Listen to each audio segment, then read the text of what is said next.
Hello and नमस्ते, स्वागत छ हजुरहरूलाई नेपाल अनलाइन स्कुल च्यानलमा। आज हामी यस क्लासमा चाहिँ जुन क्लास 12को इकोनोमिक्स पढ्न जाँदैछौँ र हामीले एउटा कुरा थाहा नै छ, जुन हाम्रो मेजर अफ डिस्पर्सन अन्तर्गत हामीले पढ्नुपर्ने भनेको रेन्ज भयो, मिन डेभिएसन भयो है, क्वार्टाइल डेभिएसन भयो, त्यसपछि अर्को चाहिँ हाम्रो स्ट्यान्डर्ड डेभिएसन। आज चाहिँ हामी यस क्लासमा चाहिँ जुन हाम्रो रेन्जको बारेमा पढ्न जाँदैछौँ है त। भनेपछि हाम्रो यो मेन भनेको जस्तै यहाँ हेर्दाखेरि डिस्पर्सनको कुरा आउँछ है त। Measures of dispersion यो डिस्पर्सनको मेजर्समा हामीले चाहिँ यहाँ चाहिँ के चाहिँ हामीले कसरी चाहिँ गर्न सक्छौँ भन्दाखेरि हाम्रो यहाँ रहेको छ एउटा भनेको रेन्जबाट र अर्को भनेको हाम्रो मिन डेभिएसन भयो र त्यसपछि अर्को भनेको हाम्रो रहेको छ क्वार्टाइल डेभिएसन, त्यसपछि अर्को भनेको चाहिँ हाम्रो यहाँ स्ट्यान्डर्ड डेभिएसन है। यो सबै हामी पढ्छौँ र आज यस क्लासमा जुन हाम्रो रेन्जको बारेमा पढ्छौँ र यसरी चाहिँ जुन हाम्रो यहाँ रहेको छ रेन्ज। अब रेन्ज भन्ने बित्तिकै हामीलाई के थाहा हुन्छ भन्दा चाहिँ कतिको रेन्ज भन्छ होइन, 10 देखि 20, 30 देखि 40 भन्ने कुरा एउटा रेन्ज हुन्छ नि त होइन। हो त्यसै गरी चाहिँ यस रेन्जमा चाहिँ हामीले चाहिँ एउटा जुन लार्जेस्ट भ्यालु र स्मलेस्ट भ्यालुलाई चाहिँ हामीले चाहिँ यसमा चाहिँ हेर्ने गर्दछौँ है। रेन्ज अब कहिलेकाहीँ आउन नै सकिन्छ है, यस्तो कुराहरूलाई चाहिँ इग्नोर नगर्नु होला। स्ट्यान्डर्ड डेभिएसनको मात्रै आउला कि मिन डेभिएसन मात्रै आउला कि होइन भनेर त्यति मात्रै नसोध्नु होला। कहिलेकाहीँ अब जुन हाम्रो रेन्ज पनि सोध्न सकिन्छ होइन, त्यसैले गर्दाखेरि चाहिँ यो पढ्नु होला। जुन रेन्जमा चाहिँ रेन्ज भन्ने बित्तिकै के हो भन्दाखेरि द रेन्ज इज डिफाइन्ड है। The range is defined as the difference between the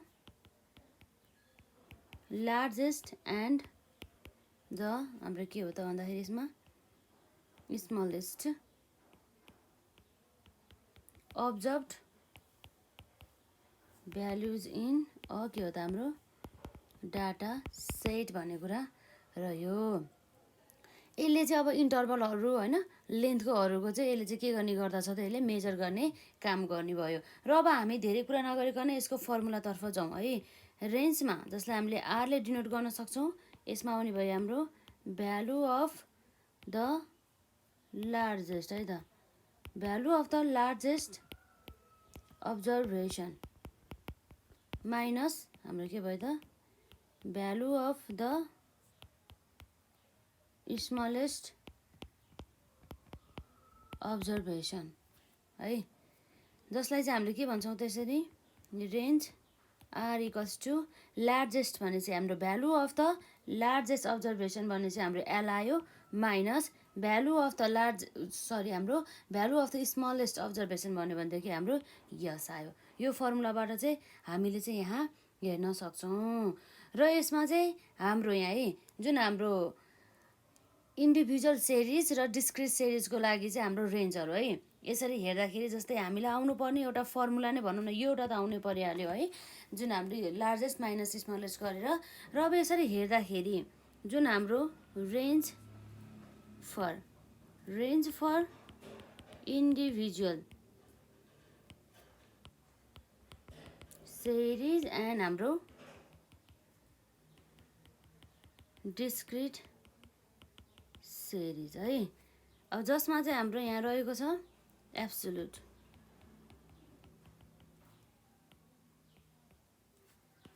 absolute major अन्तर्गत हाम्रो के आउँछ range equals to largest value minus smallest value है।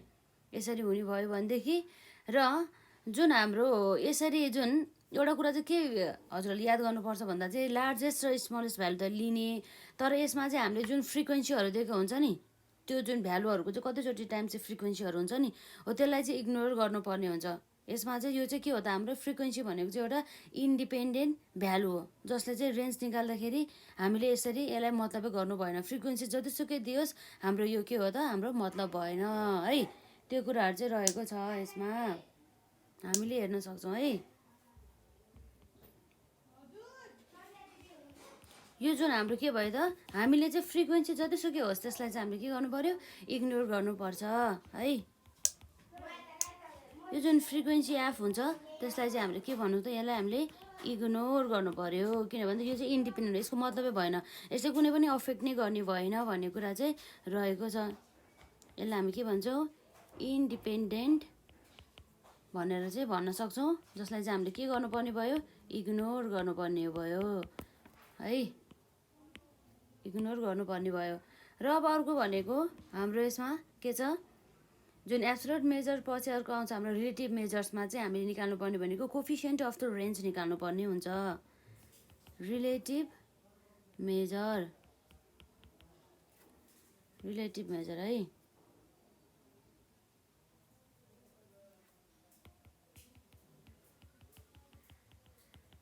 कोफिसिएन्ट अफ रेन्ज है कोफिसिएन्ट अफ रेन्जमा हामीले के गर्छौँ largest value minus smallest minus है डिभाइड बाई के गर्छ हामी चाहिँ यसमा चाहिँ प्लस गर्छ है लार्जेस्ट भ्यालु प्लस स्मलेस्ट गऱ्यो भने हाम्रो कोफिसिएन्ट अफ द रेन्ज चाहिँ आउने भयो जस्तै हाम्रो एउटा एक्जाम्पल गरी हेरौँ हाम्रो के छ भन्दाखेरि चाहिँ एउटा नर्मल है यो चाहिँ नर्मल छ जसमा अब हामीलाई चाहिँ कुनै पनि फ्रिक्वेन्सीहरू पनि दिएको छैन रेन्ज जस्तै अन्य कुनै पनि हाम्रो जस्तै जुन अर्को अन्य तरिकाबाट दिएको छैन भनौँ र यसमा चाहिँ जस्ट हामीले के दिएको छ भन्दा चाहिँ सन्डे चाहिँ हाम्रो यो जुन पोट्याटो यो चाहिँ बुककै एक्जाम्पल हो है पोट्याटो चाहिँ हाम्रो 10 केजी युज हुन्छ भनेदेखि मन्डे चाहिँ हाम्रो 25 केजी र ट्युजडे चाहिँ हाम्रो 20 केजी र वेडनेसडे चाहिँ हाम्रो 50 केजी र हाम्रो थर्सडे चाहिँ हाम्रो के त 30 केजी र त्यसै गरी अब हाम्रो फ्राइडे चाहिँ हाम्रो कति छ त 25 केजी र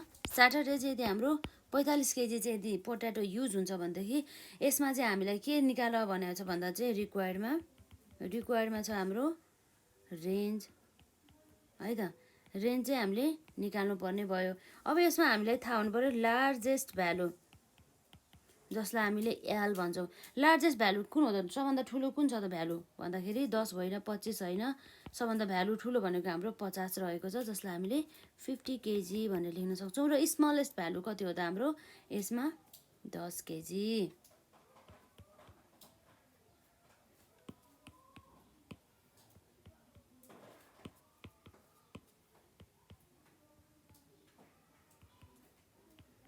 smallest value is equals to हाम्रो कति छ 10 केजी छ र अब हामीलाई थाहा नै छ therefore we know that range जसलाई हामीले आर भन्छौँ कसरी निकाल्छौँ भन्दा एल माइनस यस गरेर लार्जेस्ट भ्यालु हाम्रो 50 केजी र हाम्रो स्मलेस्ट भ्यालु कति छ 10 केजी रहेको छ र यसरी देयरफोर हाम्रो रेन्ज कति आयो त हाम्रो 50 देखि 50 माइनस 10 गर्दाखेरि हाम्रो कति आउँछ त यसमा 10 केजी हो त 40 केजी आउने भयो हो यो 40 केजी भनेको चाहिँ हाम्रो के भयो त रेन्ज भयो अब यसैबाट चाहिँ अब हामीले जुन रिलेटिभ मेजर अन्तर्गत पर्ने जुन भनौँ यसलाई हामीले कोफिसिएन्ट अफ रेन्ज पनि हामीले निकाल्न सक्छौँ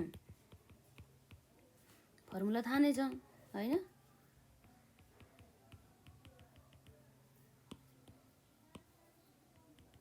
coefficient of range largest value minus smallest value divide by largest plus smallest गर्दाखेरि हाम्रो कति आउँछ त अघि नै हाम्रो यसको भ्यालु बराबर यति आइसक्यो त्यही भएर हामी डाइरेक्ट यसलाई 40 गर्छौँ अथवा होइन म त्यसो नगरेर 50 माइनस 10 गर्छु भनेर पनि पाइयो है डिभाइड बाई अरू के होला त हाम्रो चाहिँ 50 प्लस 10 भने चाहिँ हाम्रो यो आयो 40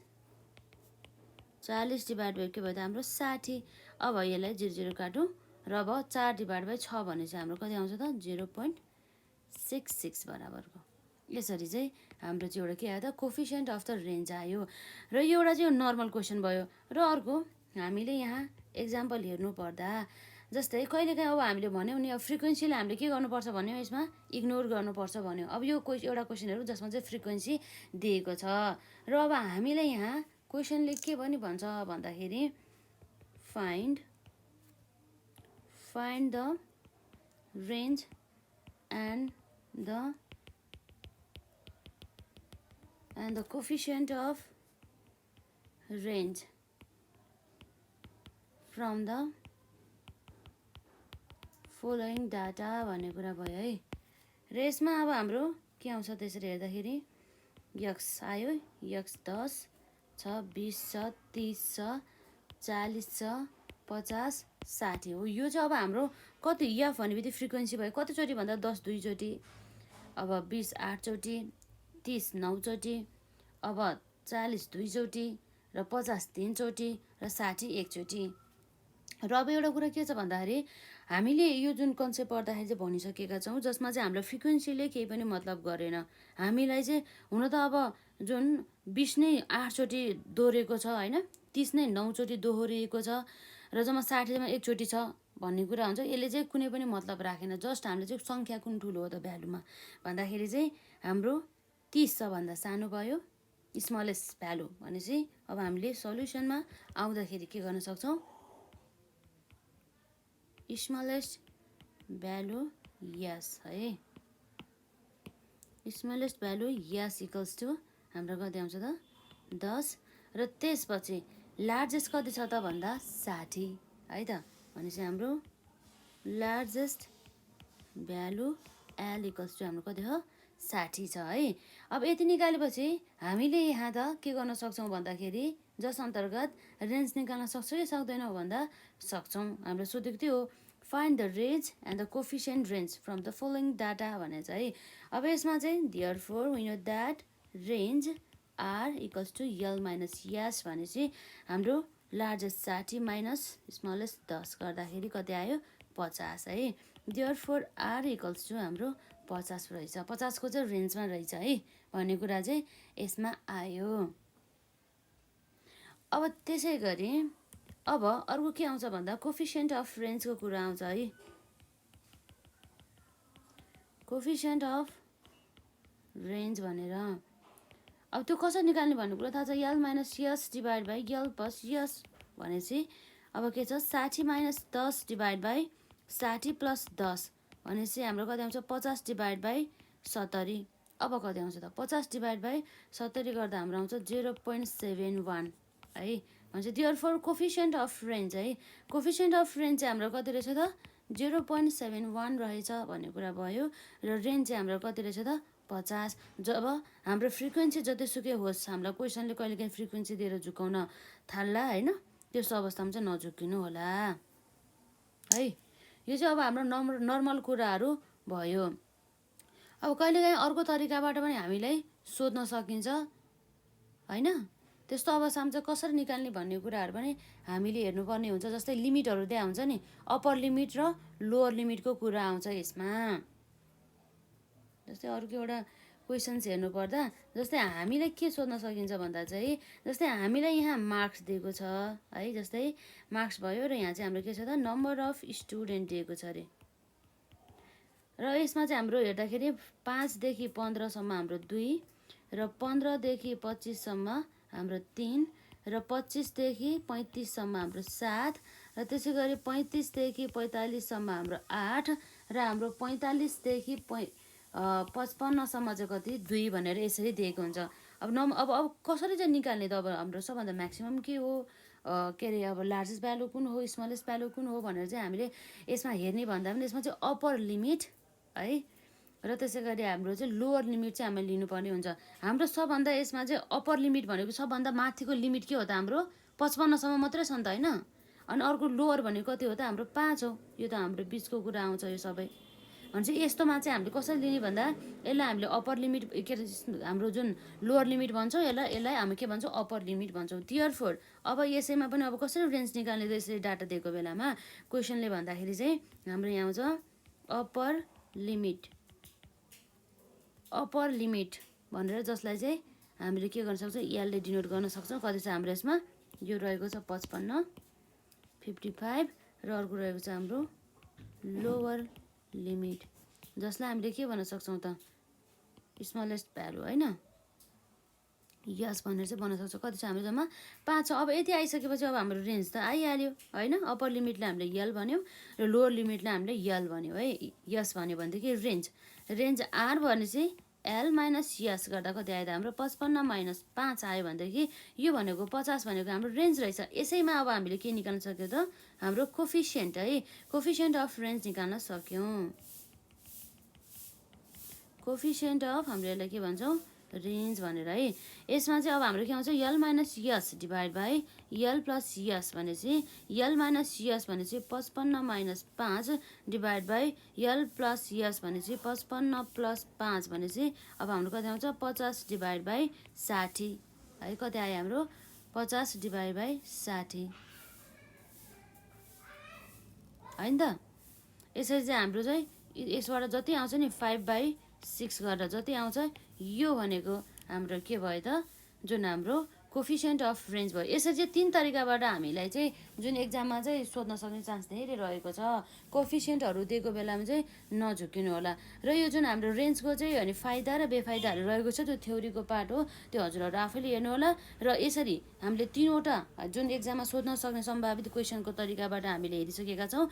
अब यो रह्यो है एउटा यस्तो तरिकाबाट नै सोध्न सक्ने भएछ। यस्तो तरिकामा अब हामीले लोअर लिमिट र अप्पर लिमिटलाई हेर्नु पर्यो र यसमा यस्तो क्वेसनमा चाहिँ हामीले फ्रिक्वेन्सीलाई इग्नोर गर्नु पर्यो। अब यो माथिको क्वेसन त हाम्रो के छ त नर्मलै रहेको छ है त।